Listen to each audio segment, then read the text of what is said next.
quiser, é só começar. Olá, estamos aqui para mais um podcast da Expo MKT com os palestrantes para lá de especiais, Fernando e Otávio, da Human Data, agora adquirida pela Spark. Bem-vindos! Muito obrigado, é uma honra. Olha, gente, o tema deles, monitoramento de saúde digital das marcas, comunidade e cultura. A gente que está vindo aí num boom da Creator Economy, né, que as mídias sociais, praticamente todo mundo está nas mídias sociais e as marcas também. Como que vocês... Gente, dá um bug aqui. Desculpa.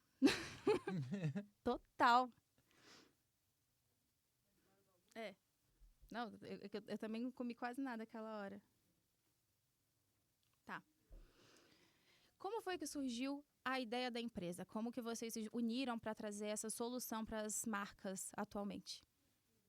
Bom, vou começar falando e a gente vai trocando figurinha, mas a Human Data ela nasce a partir de uma dor de mercado, que era tomar a decisão pautada em achismo. Ainda muitas marcas tomavam decisão de escolha de embaixadores, de influenciadores, e a gente desenvolveu um produto para aproximar e aumentar a assertividade das marcas em 2022, para que elas possam... Super recente, né? Exato, para que elas pudessem tomar decisões realmente pautadas na afinidade, no engajamento do público que estava engajando com a sua marca. E a partir disso a gente praticamente foi se adaptando ao mercado. Hoje a gente acabou de falar aqui para a turma sobre comunidades. É o tema em alta, é um tema em relevância. Com certeza.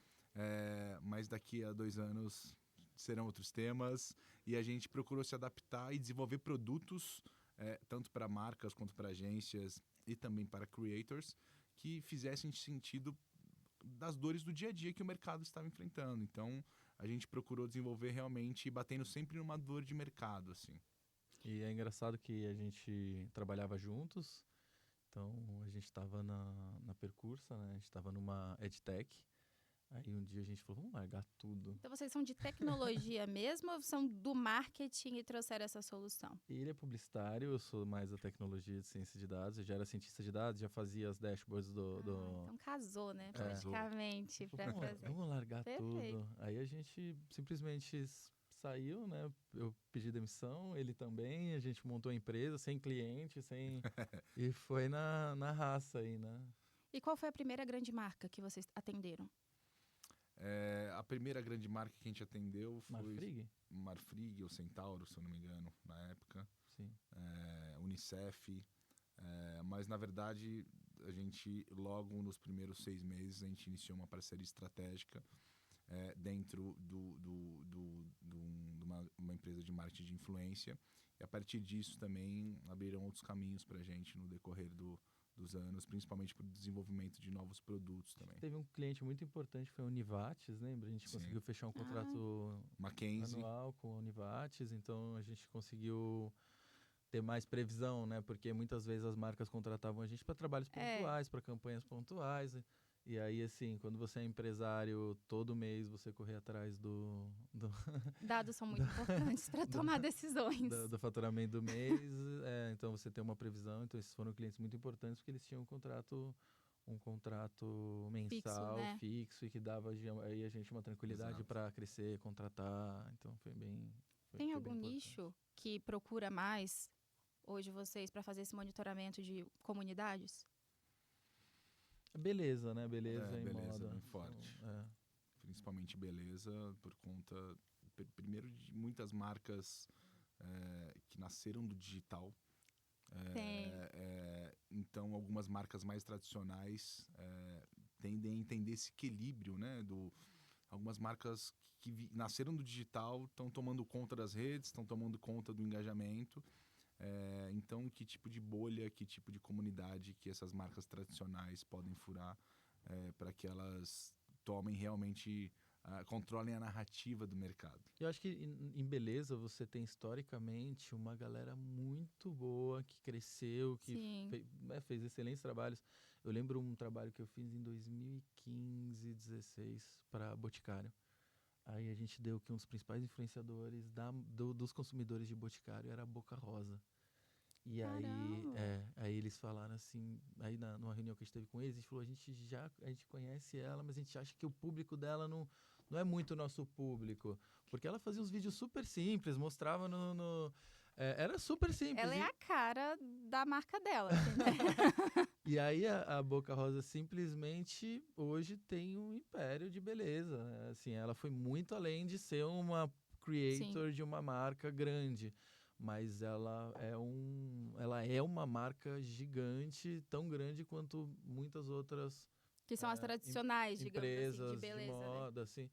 Então, isso é bem importante, assim, na beleza você consegue ter influenciadores crescendo e gerando comunidades muito fortes e que engajam bastante com eles, né? Eu acho que o esporte também? A gente tá em um momento que a nova geração está se preocupando mais com o bem-estar, com o esporte, com uma vida mais saudável. E as marcas, elas estão querendo controlar a narrativa dentro de algumas comunidades específicas. Então a gente vê o Itaú se apropriando do tênis, a gente vê algumas outras marcas se apropriando de alguns esportes específicos. E o grande desafio é realmente uma corrida contra o tempo agora, porque... Tudo muito rápido, tudo muda muito rápido. Exatamente. Tem algumas marcas que você pensa na hora, você já associa algum esporte específico, né? A gente fez um trabalho para a BV, que investiu no skate antes da Raíssa Leal ser campeã olímpica, ou ter uma medalha olímpica. Então eles pegaram esse boom do crescimento do skate no país e a gente desenvolveu um material para que eles pudessem entender na época, por exemplo, se vale a pena manter esse investimento no skate.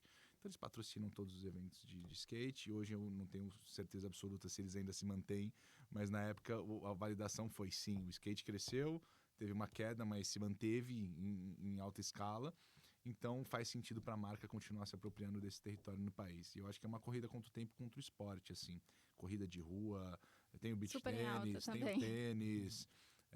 A tendência é uma geração mais saudável, né? Que se preocupa mais com o esporte, que o dinheiro que ela gastava em bar, que ela gastava com alimentação, ela vai gastar com esporte. Ela vai pagar um El Hub, ela vai pagar um Total Pass, e esse vai ser o investimento dela para que ela possa... Então, acho que tem uma corrida contra o tempo das marcas em comunidades relacionadas ao esporte, assim. E acho que você, quando contrata um influencer, você quer muito...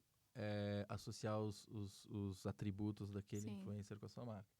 Então, quando a Puma contrata o Bolt, ela quer todos os atributos de rapidez, de velocidade, de performance, de... Tem que ter esse alinhamento de narrativa, né? E eu acho que no esporte você consegue fazer isso muito bem. Quando a gente faz as pesquisas de alta renda, por exemplo, aparece o João Fonseca, o Bortoleto, como influenciadores muito fortes do tênis e da Fórmula 1. E a gente, na última pesquisa que a gente fez, foi muito interessante que o surf virou um esporte de alta renda. Então, o público de alta renda engaja muito com Medina, com o Filipinho, com toda a galera do Brazilian Storm. E aí eu acho que as marcas conseguem trazer essa coisa do corpo, do bem-estar, do lifestyle, da praia, de uma maneira muito mais... muito mais tangível, assim, quando você olha o esporte, o quanto você consegue atribuir, né, os fatores ali, os atributos secundários que os influenciadores têm. A solução de vocês, então, ela faz esse mapeamento tanto do perfil mesmo de faixa etária, gênero, como região e temática? Exatamente. Exato. Hoje a gente tem 3 grandes pilares dentro da ferramenta, né? O Community Discovery, primeiro, ele é realmente o nome dele, para que você descubra novas comunidades. Então, hoje você consegue ver, por exemplo, uma marca de finance, o público que engaja com a marca, quais são as outras 99 comunidades, além de finance, que esse público engaja, para que você tome decisão de benefício para o seu cliente. Se você vai dar benefício de viagem, se você vai dar benefício para o pet dele, se ele tem pet ou não. O Nubank fez um brinquedinho, um cartãozinho do Nubank enviou para as pessoas que tinham pet, por exemplo. Isso é cuidado de marca, isso é a marca entender também o hábito de navegação e o perfil do seu público. O Itaú agora, por exemplo, mandou um conjunto de bolas de tênis personalizadas para quem era personalité nível 5, por causa do US Open. Então é realmente muito nessa linha de primeiro entender quais são as comunidades que a marca pode se apropriar e tem oportunidade.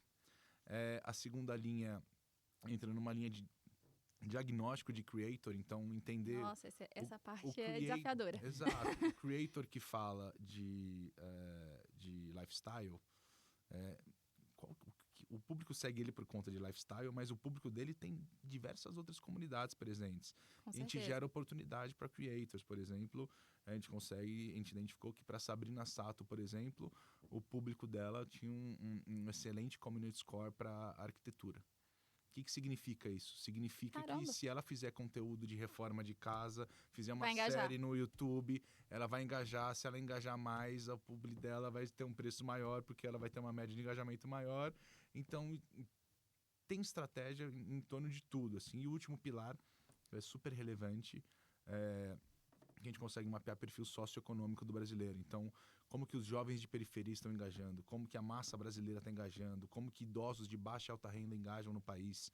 Então, uma marca quer se apropriar, por exemplo, de perfis de alta renda, quais são os melhores embaixadores, os melhores micro-embaixadores, influenciadores que essa marca pode trazer para dentro. Então, eu diria que esses são os 3 grandes pilares assim do Community Discovery. Agora eu te faço uma pergunta. Quem você acha que é o maior influenciador de alta renda no Brasil hoje? Nossa. Eu não. Qual é o nome que você acha super... Pior que não vem nenhum assim na minha cabeça específico. É. De alta renda.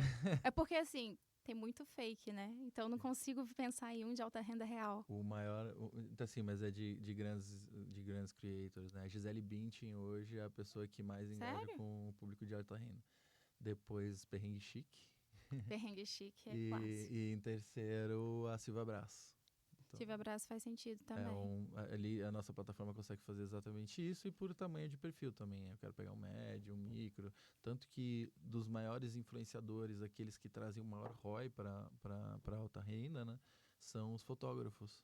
Então, é público de alta renda, acompanha muito fotógrafo, contrata fotógrafo para casamento. Olha, insights. Guardem essas Então, informações. assim, só que eles são muito mais baratos do que você contratar uma Silvia Brás. Imagina Com quanto certeza. custa uma parceria que você vai fazer com creators de alta renda. Então, a nossa plataforma ela faz exatamente essa... E essa solução, assim, vocês trabalham com grandes marcas, mas ela pode ser adaptada para um perfil menor, para uma empresa menor, mas que quer realmente entender, inclusive para uma construção de marca. Acho que é muito importante, né?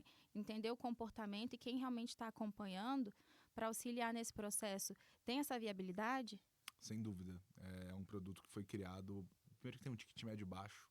Então, a gente criou pensando em pequenas, grandes também, né? e médias marcas. É um produto de escala do nosso lado. Entra numa esteira de escala. Principalmente pelo fato de dar oportunidade para uma marca pequena ter uma oportunidade de investir da melhor maneira possível. Então, ela não vai conseguir contratar a Virgínia, a Paola Oliveira, etc. Mas ela consegue ver quais são os 10 principais micro-influenciadores que ela vai ter um investimento menor dentro de alguma comunidade específica, se ela quiser penetrar dentro dessa comunidade. Então, a gente realmente democratizou inteligência de dados para comunidades no país a partir do momento que a gente oferece um produto de baixo ticket médio e que atende desde pequenas, médias a grandes marcas. E as pequenas marcas, elas têm procurado vocês? Como que está sendo essa relação, inclusive com os times de criação? Porque mesmo sendo enxutos, algo que o pequeno empresário investe, mesmo que seja ele mesmo fazendo, é uma mídia social. Ou utilizar de páginas de influenciadores justamente para fazer essa promoção. Está tendo essa procura assim, ativa? Como que tem sido os desafios? Eu acho que as pequenas marcas estão em processo de maturação ainda e catequização da relevância de comunidade. Sim. Esse é o principal ponto, assim. Por isso que eu acho que é importante te vir para Brasília. Tem um monte de gente legal aqui que a gente conversou hoje. A gente trocou muita figurinha, aprendeu muito também com bastante gente aqui. Porque quanto maior o volume de informação que a gente tem, maior é o poder de decisão da marca. Então, para uma marca, até o baixo investimento, ele é relevante na ponta final ali do seu faturamento, enfim, da sua parte fiscal. Mas, a partir do momento que a gente aumenta a assertividade dessa marca na escolha, a gente acredita que a gente está democratizando também a inteligência de dados, independente do tamanho da marca.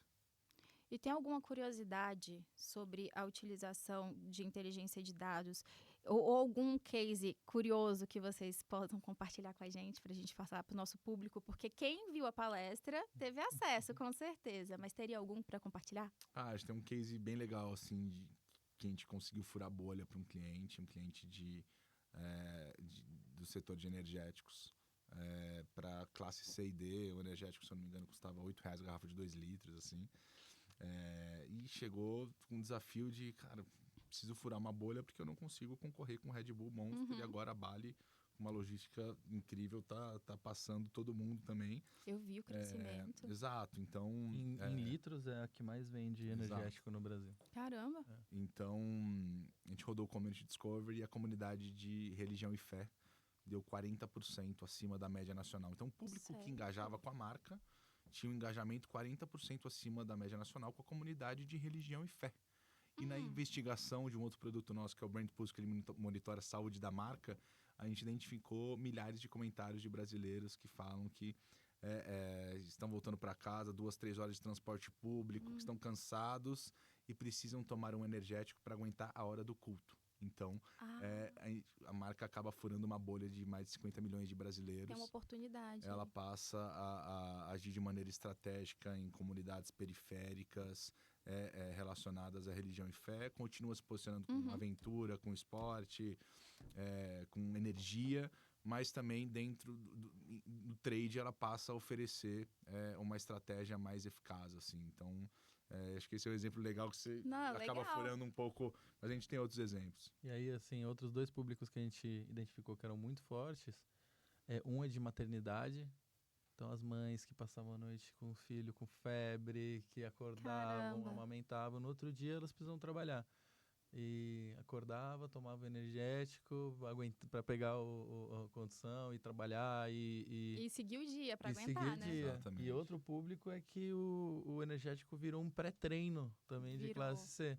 Então o cara saiu do trabalho, tá cansado, vou treinar. Passa na vendinha, compra um energético e vai treinar. Então acho que foram...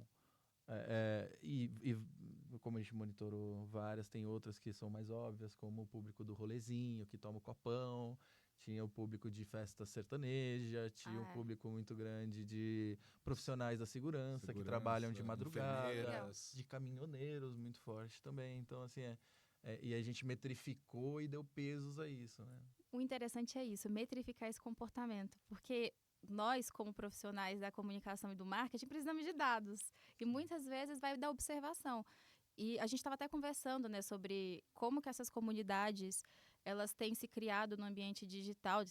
Todo mundo tem várias redes sociais na vida. Seja da escola, na igreja. Nós não somos só uma coisa. Isso aqui é um detalhe que a gente está vivendo no ambiente digital. E agora, com essa solução, tem como identificar possibilidades que não passam no dia a dia, só com a métrica, digamos, que o Instagram nos dá, não teria como ser possível de direcionar tão bem, né? Exato, acho que é muito mais uma linha estratégica. Com certeza. Do que propriamente na ativação final ali, assim. Uma mensuração de resultados a gente vai conseguir ver pela Meta e pelo TikTok e por outras redes, mas o como tomar uma decisão de entrar que tipo de conteúdo, que tipo de comunidade, que tipo de embaixador, influenciador, isso é tudo um pré, né? É um pré mesmo. Então, a maior decisão, além de acompanhar os resultados, é a decisão de que tipo de conteúdo e que tipo de embaixador que você... E esse é um tipo de insight que ele ultrapassa a lógica da comunicação ou do post ou da contratação de influenciadores, mas muda toda a lógica de negócio da marca.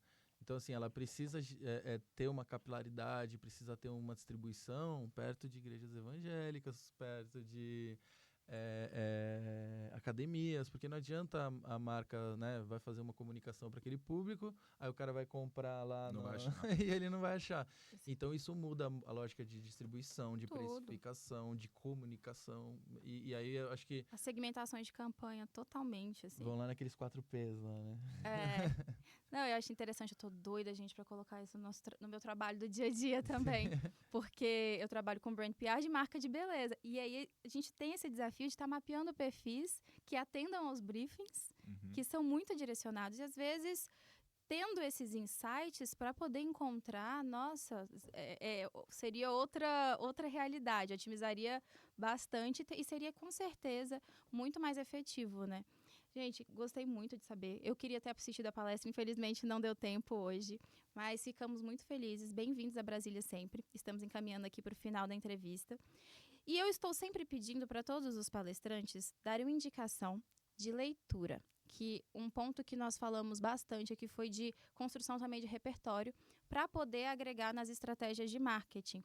E a leitura é uma forma universal e, digamos, mais robusta de fazermos isso. Vocês têm algum livro que indicariam, mesmo que não seja da área de marketing, mas que com certeza vai agregar para um profissional, uma pessoa que quer aprender sobre a área? O Fê, eu sei que vai falar algum livro específico, eu vou numa outra linha, assim. Eu acho que você aumenta o tempo de reação de uma escolha de marca e uma oportunidade a partir do momento que você está antenado aos principais temas do país e do mercado.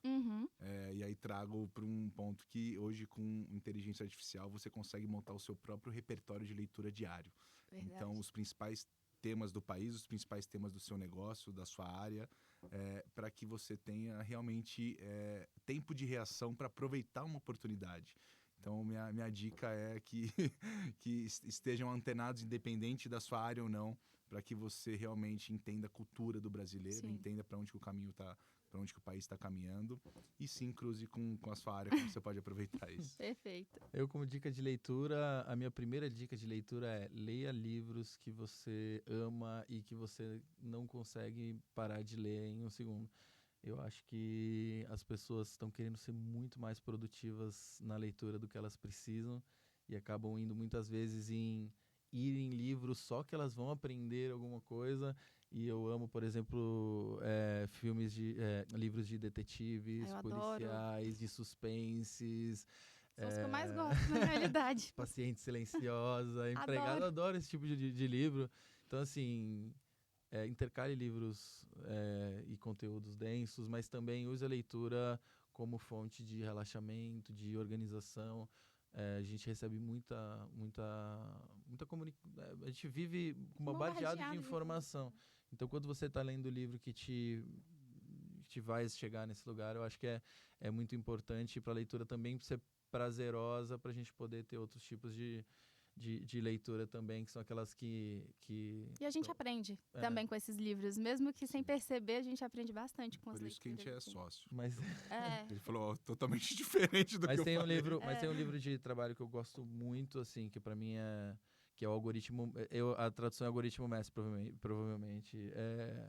The Master Algorithm, que é uma leitura sobre onde os algoritmos vão chegar. Então, a gente tem milhares de algoritmos de inteligência artificial e que trazem para a gente soluções específicas e que ajudam a gente no dia a dia.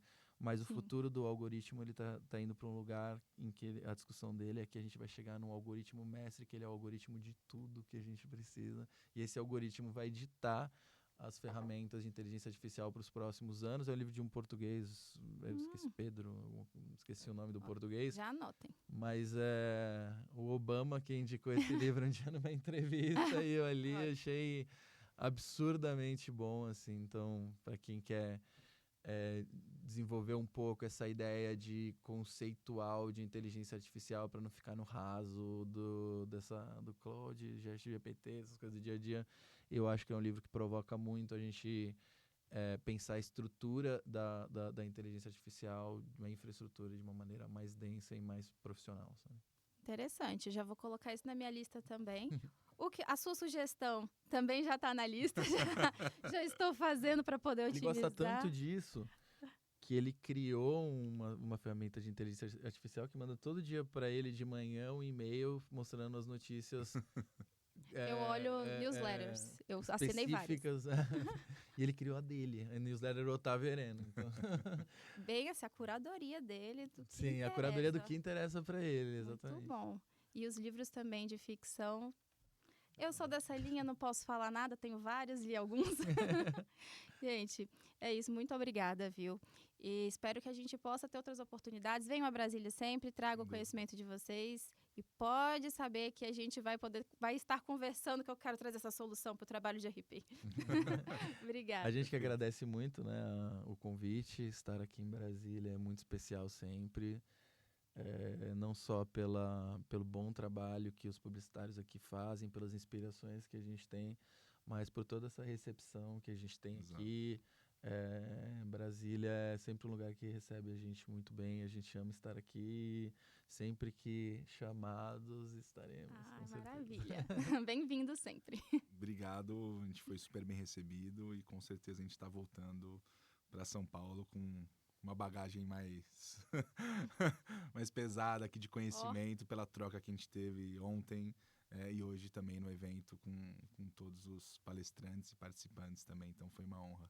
Maravilha. Obrigada. Obrigado.